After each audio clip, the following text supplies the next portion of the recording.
আল্লাহ রাব্বুল আলামিন বলেন, বান্দারি কিতাবুন আনজালনা, এই কোরআনটাকে আমি নাযিল করে দিলাম কেবল মানুষ মরে গেলে খতম করার জন্য নয়। কথা বলেন ঠিক কিনা?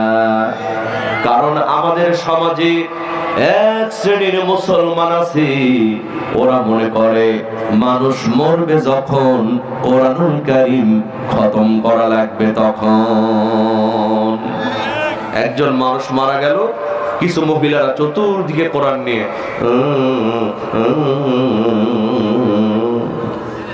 মনে করে কোরআনের হক আদায় হয়ে গেছে।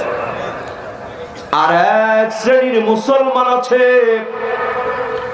ফরিদপুর জেলায় যখন মাহফিল করতে যাই, আপনাদের পাবনার সাথে যখন মাহফিল করতে যাই, সিলেটের ব্রাহ্মণবাড়িয়ার দিকে যখন মাহফিল করতে যাই, আমরা যাওয়ার সঙ্গে সঙ্গে বলে, হুজুর আপনি যখন আসছেন আমার সন্তানকে কোরআন থেকে একটা তাবিজ বানায়া দেন। কি বানায়া দেন? তাবিজ বানায়া দেন। ওরা মনে করে কোরআনটা হলো তাবিজের কিতাব। আর বাংলাদেশের অধিকাংশ মেয়েরা বিশেষ করে তাবিজ কবজ এগুলো বেশি বিশ্বাস করে। এজন্য দেশে গান তৈরি হয়, অমন বানিয়া বন্ধু হরে একটা তাবিজ বানায়া দে। নাউজুবিল্লাহ কবেন না? তাবিজ দিয়ে কাজ হয়।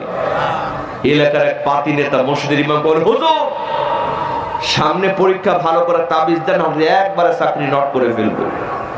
হুজুর চিন্তা করে, এমনি 3 মাসের বেতন বাকি, এর মধ্যে যদি চাকরি নট হয় তাহলে তো মহাবিপদ। বিগত জালিম সরকারের আমলে হুজুররা বিপদে ছিল না?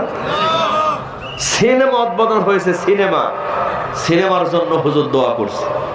হুজুরের এক পাশে নায়ক বসা, আর এক পাশে নায়িকা বসা, হুজুর দোয়া করতেছে, আল্লাহ গো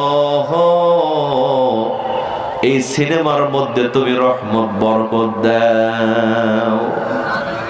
এটি ইউটিউবে ভাইরাল হয়েছে, দেখেছেন আপনারা? সঙ্গে সঙ্গে আমি ঢাকার এক ইমাম বন্ধুকে ফোন করে বললাম, বন্ধু ঢাকার ইমামদের কি মাথা নষ্ট হয়ে গেছে নাকি? সিনেমা উদ্বোধন হবে আর দেখে সিনেমার জন্য দোয়া করতেছে।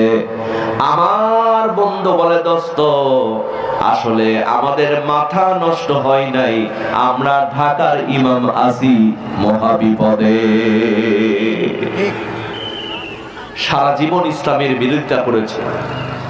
বাংলাদেশের সংবিধান থেকে বিসমিল্লাহ